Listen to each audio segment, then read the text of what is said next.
A Christmas Carol by Charles Dickens.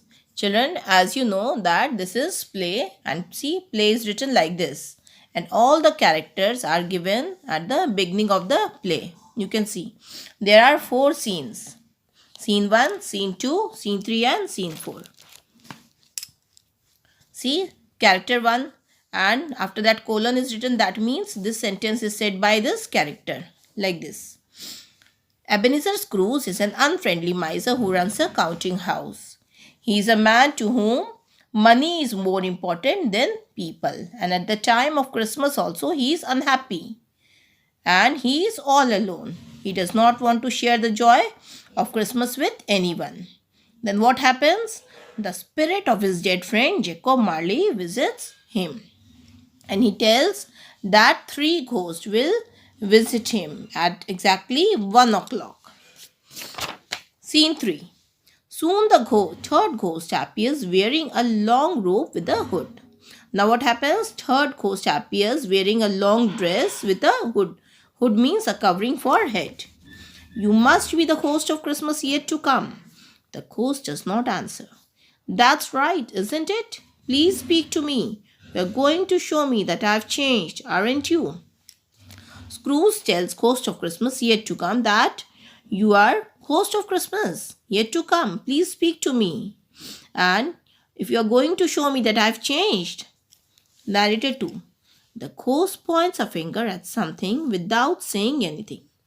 Scrooge sees a group of men talking to each other.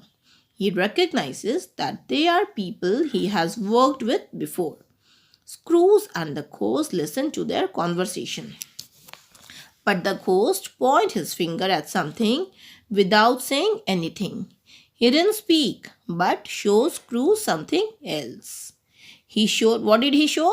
He showed Scrooge that a group of people were standing and talking to each other, and Scrooge was able to recognize them because they have worked with him before.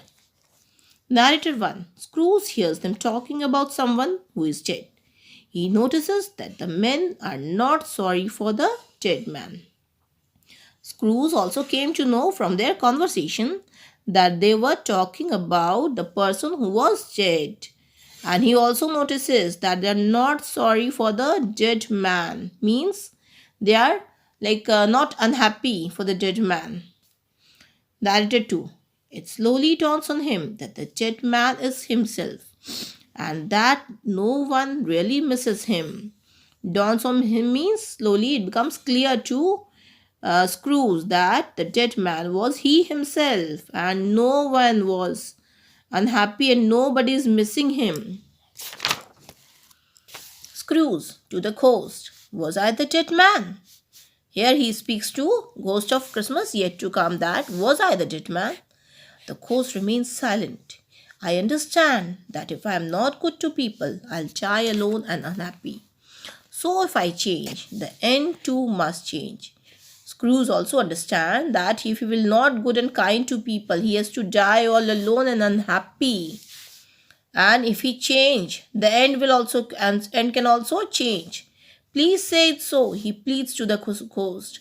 He requests to ghost, please tell me. Spirit, hear me. I am no longer the man I once was. Here he is trying to explain him that I am changing. I am no longer the same man, so greedy man. I'll honor Christmas in my heart and try to keep it all year.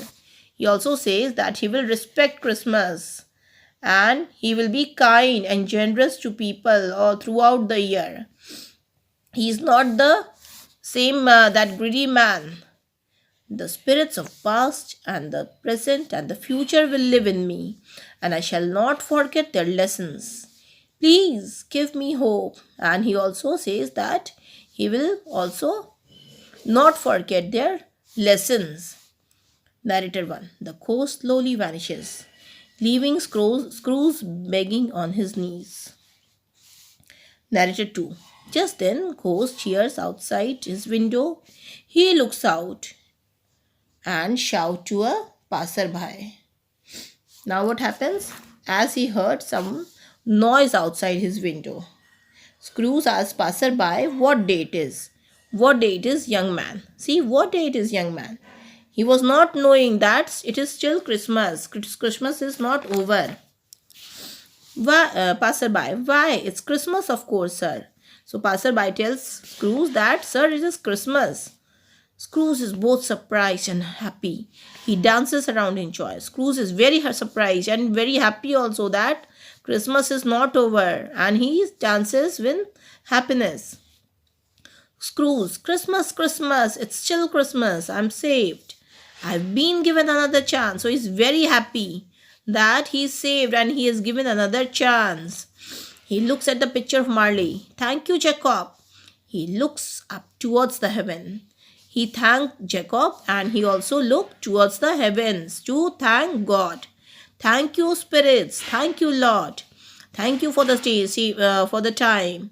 Now it is time for me to make amends. So he's so much happy that time is still there. Christmas is also still there, and he has got chance to change himself, and now he can be generous to others, and he can make amends. Amends means he can change himself and correct all his mistakes. Scene 4. Narrator 2. Soon he goes about making preparations to right everything that has done wrong. To right everything means to correct his mistake, and all the wrong things what he has done, he tried to make it correct. Narrator 1. And now Scrooge is a changed man. Some laugh to see such a difference in him, but he doesn't mind. Now he starts changing himself, and he is kind, and when others laugh to see such a change in him, then also he doesn't care, he doesn't mind. Narrator 2. His own heart is happy, and that is quite for him. The narrator 2 explains here that who is his here? Scrooge. Scrooge's own heart is happy because now he's changed, and that is only enough for him. Narrators, they say together, Merry Christmas, adapted from A Christmas Carol by Charles Dickens.